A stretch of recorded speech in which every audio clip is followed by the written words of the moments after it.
Final ini bukan sekedar Indonesia versus Bulgaria. Ini tentang duel pemain Eropa yang ternyata saling mengenal. Ada yang pernah satu tim, ada yang sekarang satu liga.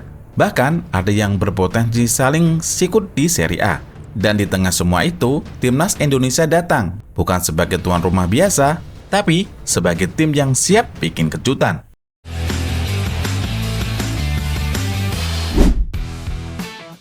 ...30 Maret Stadion Utama Gelora Bung Karno jadi panggung final FIFA Series.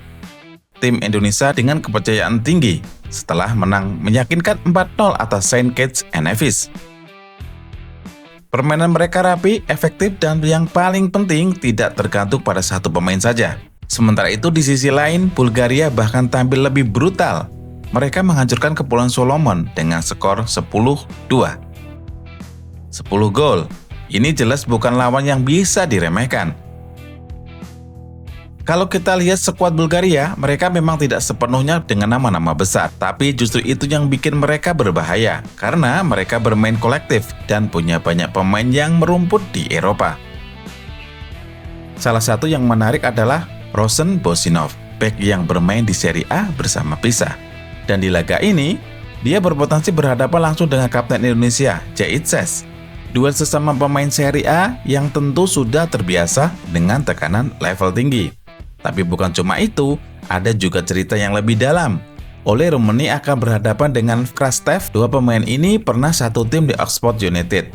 Pernah bermain bersama, sekarang harus saling mengalahkan. Dan menariknya, keduanya punya peran yang mirip di lapangan. Artinya, duel ini bukan cuma soal fisik, tapi juga soal siapa yang lebih cerdas membaca permainan.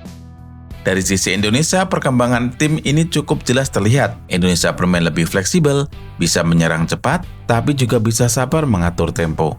Dan itu yang jadi kekuatan utama mereka saat ini. Namun, Hedman juga memberi peringatan. Indonesia terlalu bersemangat di awal laga, kalau ini terulang saat lawan Bulgaria, bisa berbahaya. Karena tim seperti Bulgaria tidak butuh banyak peluang untuk mencetak gol. Jadi kunci di final nanti jelas, bukan siapa yang paling agresif, tapi siapa yang paling tenang. Kalau Indonesia bisa mengontrol tempo dan tidak terpancing permainan cepat di awal, peluang untuk menang terbuka lebar, karena secara kualitas Indonesia tidak kalah. Dan dukungan puluhan ribu supporter di GBK bisa jadi pembeda.